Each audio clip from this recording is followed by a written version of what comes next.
Hi po, good evening po sa lahat. Kumusta po kayo mga Inday? So for today's video, ay i-update ko lang po kayo sa inyo kung anong nangyayari sa akin or na-experience dito mga Inday sa Siquijor. Nag-transfer po ako ng hostel kasi na fully book na po yung unang hostel na binook ko mga Inday, at akala ko is magsistay lang ako ng 2 days dito kasi yung first day dati ako dito sa Siquijor mga Inday, nag-relax muna ako, nag-fishing, pampalipas oras, tapos nang kinabukasan nag-skydiving tayo, tapos pagkatapos ng skydiving, pagkahapon nag-free diving ako from surface to water mga Inday. So ayun, sinulit ko talaga kasi yung motorcycle na rent ko is for 2 days lang din. Tapos supposedly mga Inday, pasensya na po kayo sa background kasi may mga tao sa labas. Supposedly mga Inday is bukas aalis na ako papunta ng next destination ko mga Inday. Pero as nakikita nyo sa mukha ko ngayon, hindi ko in-expect na magkakaganito ako dito sa Siquijor mga Inday. Ako kasi pag may mga bagay-bagay na gusto kong tikman at curious ako, sinusubukan ko. So nagpunta ako ng nagpaliton beach ako mga Inday, nagpa-sunset ako. Tapos pagkatapos ng sunset may nakita akong shell. Yung shell na ganito mga Inday ba, ang tawag daw nila dyan dito sa Siquijor is saang. So nakikita ko yan sa mga ibang isla na sinusugba nila na baangka ang mga Inday. Tapos sabi nila ang sarap-sarap daw. So curious ako kasi hindi pa talaga ako nakakain ng ganoong shell. So yung mga tao na andun mga Inday, umu-order din sila. Sabi ko, masarap po ba to? Sabi yung bata at saka yung lalaki, oo masarap ma'am, fresh yan. So, ang mahal ng kilo, siguro 180 per kilo yung shell or saang na yung mga Inday. So, nagkuha ako, nagantay ako.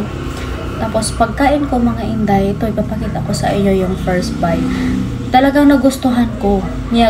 May ano siya, may hindi konti, para siyang rubbery, na para siyang squid. Pero yung lasa niya, yung taste niya is masarap, nasasarapan ako.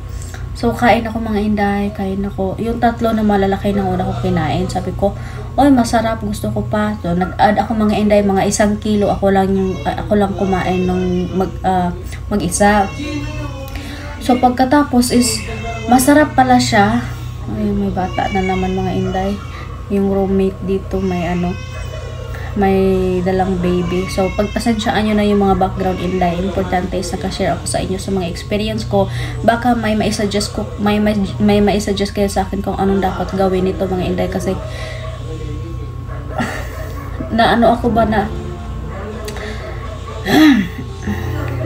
parang pinapawisan ako ng malamig na pawis mga Inday. Kasi, pagkatapos ng kumain noon, masarap pala siyang ipares ng suka, yung saang. Tapos, pagkatapos kong kumain, gusto kong humigop ng Coke. So, nung pili ako ng Coke, mga Inday. Okay naman, mga 7 o'clock, ako na lang isa sa daan. Nagmumotor ako pabalik ng hostel. Okay naman, pero talagang busog ako mga Inday. Tapos, kanina, mga 20 minutes ago, pagdating ko dito sa hostel is parang yung chan ko, kapag humihiga ako, gumaganon yung chan ko. Parang may bulate or parang may something sa loob mga Inday. So, akala ko is sumaba na yung pakiramdam ko or yung chan ko dahil sa gabi na ako umuwi. Tapos hangin, malamig, baka panuhot lang. So, natry ako mag-CR. Pero walang lalabas. Sabi ko, ano kaya ito? Pero yung pagtayo ko mga Inday, nafe-feel ko na parang gusto ko talagang sumuka. Parang kung gustong sumuka ba, baka siguro pag maisuka ko na to or mailabas ko na to is magiging okay ako mga Inday. So yung amoy sa mga suka ko mga Inday is doon sa shell. Tapos sumuka ako. Hindi ako sumuka dito sa hostel mga Inday kasi maraming mga foreigner, maraming roommates, tao, at kahit na may sariling CR dito, is naririnig pa rin nila kapag sumusuka ako. So bumaba ako mga inday, doon ako sa likod ng isang container van na parang bahay mga inday, doon ako sumuka. Tapos yung unang suka ko talaga mga inday, grabe, napaka-acid, parang yung toxin na lalabas na hindi kaya ng katawan ko or yung tiyan ko mga inday.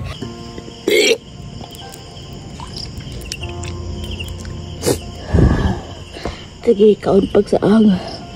Bola dari yun. Para siyang maliliit na white na particles galing doon sa shell na kinain ko, na hindi siya nadurog. Parang ang tigas niya. Tapos sinuka ko mga inday, ang daming lumabas. Tapos kasama na yung very sticky talaga na laway. I don't know kung laway ba yun or galing yun sa kinain ko na shell mga inday. So until nga na mga inday, yung matitaste ko is yung flavor ng shell, which is ayoko na. Pero ngayon mga inday, okay, nakapagsalita na ako, nakapag-video ako sa inyo mga inday. Pero lingin pa yan po ng ulo, yung paningin ko mga inday parang tuyok ng kalibutan. Tapos yung tiyan ko is ganun pa rin. Tapos palagi ko siyang, yung nahihirapan akong sumuka mga inday, ginaganon ko talaga ang aking daliri para talaga maisuka ko. So pag suka ako, as in suka talaga ako mga inday, may konti akong video na videohan ko, ano yung audio lang kasi doon talaga ako sa madilim nagsusuka mga inday. Tapos ayun, pagsuka ko, sabi ko, Lord, tama na. So nag-research ako mga inday. Yun pala is parang hindi kaya na i-accept ng tiyan ko yung pagkain na yun, kasi first time kong kumain ng shell na yun mga inday At sa research ko, kasi I did my own research pagkatapos nung okay na ako, yung pala may mga pagkakataon or may mga bagay na hindi known yung tiyan natin, na hindi kaya ng ano bang tawag, microorganism sa ating tiyan, hindi ko alam. Basta yun yung mga inday, sinuka ko kasi toxin siya na hindi kayang i-absorb ng aking katawan. So siya na po mga inday.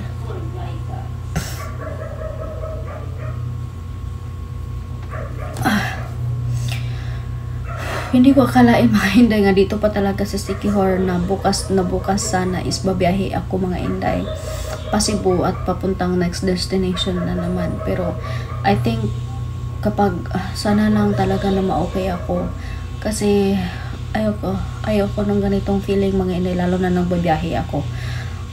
Sinasabi ko sa sarili ko yan kasi sige, reckless mo kasi, out of curiosity. Gusto ko lang naman matry, pero hindi ko in-expect na yung katawan ko is magre-react ng ganito. So ano ba sa tingin niyo mga inday ang pwede kong gawin dito?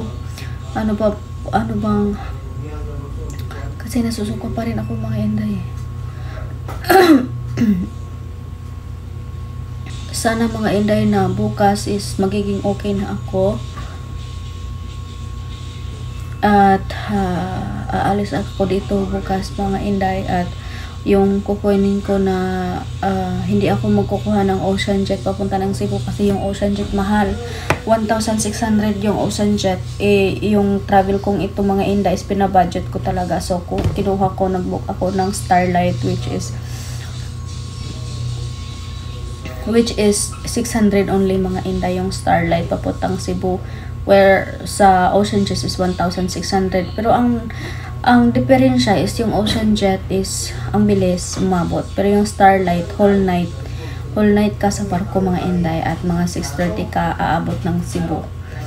Pero okay lang, matutulog lang naman tayo sa barko Tapos ano bang pwede natin gawin dito mga inday? Buti na lang nagdala ako ng pang massage oil. Buti na lang magdala din ako ng pang sa ilong bitaw, tong pang simhot pa sa ilong. At buti na lang na may dala akong massage oil mga inday. Tapos kanina kasi naglagay ako dito sa dito gina-massage ko na ganun mga inday, Dito nilalagyan ko ng massage, dito ko, tapos yung dito ko, tuko, tapos likod ko mga inilagyan ko, tapos pinahiran ko siya nung dirty t-shirt ko para hindi talaga mangamoy kasi usually sa kasamahan ko sa hostel na ito is mga foreigner, baka hindi sila sanay sa ganong yung mga nature oil, yung pang haplas na to. So talagang pinapahiran ko mga inday, pero pagpasok ko na, sabi ng isang foreigner, "What is that smell?" I said, "Oh, it's my massage oil." She sabi niya, "Oh, what happened?" I said, "I think I got food poisoning from the shell I eat."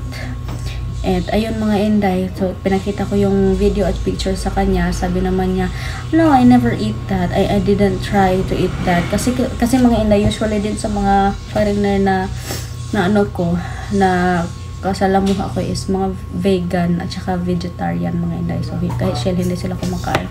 But anyway, it served as my lesson also mga inday na hindi na ako kakain ng shell na yun, ng kaang or saang na mga inday.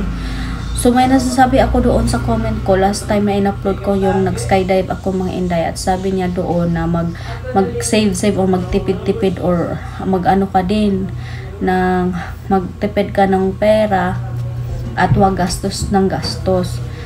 O thank you po sa nag-comment doon mga inday na wag daw ako ng gastos ng gastos. Sa akin talaga itong trip na ito is pinaghandaan ko talaga kasi alam ko, iniisip ko din yung future mga inday na kailangan tayong magsipag, magtipid para sa future.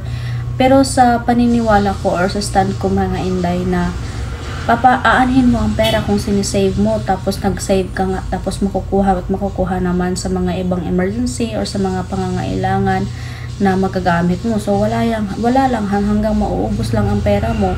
So sayang yung pera na discount ko, pero ayaw ko nang pag-isipan yun kasi nangyari na I learned from it. So para sa akin mga inday is habang malaki din pasasalamat ko despite of all that trials and things happen to me and to my family mga inday, na nawala kami ng nanay, naghiwalay kami ni Eric, pero yung hiwalayan namin ni Eric is hindi po naging masama kasi naghiwalay po kami na maayos ng usapan, at until now nag-iiwan yung communication namin dalawa mga inday. Tapos sa akin ang pera makikita lang yan, pero yung time is ang hirap ng ibalik.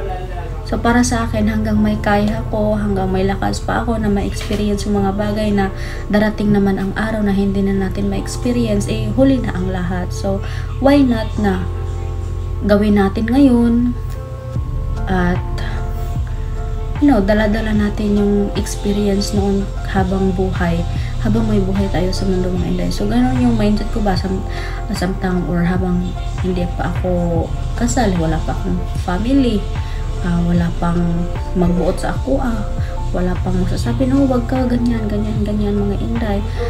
So pinag-iipunan ko kasi gusto ko makita yung mundo na ginawa ng ating Panginoon, at syempre gusto kong makita ko, at sa pag-video ko, pag-share ko sa inyo, gusto ko rin i-share sa inyo mga inday yung mga lugar na pinupuntahan natin, especially yung mga na-experience ko. Dito naman inday, nagbalik na naman yung pakiramdam ko ng sama ng tiyan ko. Tapos ayun, ma-experience ko sa inyo, good and bad, positive or negative. Sige, bash lang po kayo ng bash, kasi hindi ko naman po hawak yung mga nasa isip ninyo Pero thank you pa rin po kasi sa pagbabash ninyo sa akin is may natutunan din po ako. At yung sa mga nag-encourage po sa akin is number 1 po kayo na bakit ako nagpapatuloy na mag-share my life. Kasi napaisip ako mga inday, ang toxic talaga pag pinasok mo ang social media, especially personal life na yung pinag-uusapan, yung sinishare ko sa inyo mga inday, sobrang toxic. Pero ganun talaga, nasimulan ko na, at may mga tao na naging toxic lang kasi itong vlogging industry or sa social media, kasi yung mga tao is naging toxic din sa atin. Pero yung kayo nag-encourage, nagbibigay ng magandang feedback, ng maayos na pananalita na parang hindi ba parang hindi masakit mga inday. Isa yun sa nagli-lift up sa amin na i-continue na i-share sa amin yung, especially sa akin, yung buhay sa inyo. Kasi kapag hindi ako nakapag-upload, masaya ako dahil kahit na wala akong upload, may nagme-message sa akin, Inday, kumusta ka na? It's been a while na hindi ka namin naririnig. So ayun, pasensya na po kasi may time po talaga na ayun, aabutin talaga ako ng lungkot, tamad, pagod. So kapag na-feel ko yung mga inday is hindi po ako nag-upload ng video kahit na iniisip ko po kayo, na kahit na nag-chat sa akin, kumusta na kaya si Inday Puriat mga inday. So ako po ay humihingi ng tawad o dyan at sinasabi ko lang po sa inyo kung bakit hindi ako makapag-upload minsan ng video as everyday. Kasi noon mga inday, everyday po ako nag-a-upload ng video para po sa inyo. But today, gusto ko rin po kayong dalhin kung saan man tayo dalhin ang mga paang ito, kung hanggang kailan yung budget na nilaan ko talaga dito mga inday. At sana it's one of my bucket list also na may experience ko na makapunta ng ibang bansa, and hopefully God will grant my wish. And ayun mga inday, kasama ko talaga kayo kung saan ako mapunta. So pipilitin ko matulog ngayon mga inday. So hindi na ako masyadong na-feel na magsuka. Yun lang yung taste ng shell is parang dumadaan sa bibig ko, sa dila ko at saka sa ilong ko mga inday. Pero okay na siya. So I will try to sleep na lang, and sana really talaga bukas is maging okay ako mga inday. So yun lang po ang update natin. So bukas po is magbibiyahe na po tayo para sa ating next destination, and sana maging okay po yung pakiramdam ko. Thank you so much po mga inday. At sana po kung tumitingin man po kayo sa video ko at hindi pa kayo nakapag-subscribe, please comment down below and click subscribe and click share and like mga inday, para po matulungan nyo ako na maabot natin ang 100,000 silver button YouTube. Maraming salamat po inday and uncle. Ingat po kayo. See you in my next trip po. Bye bye.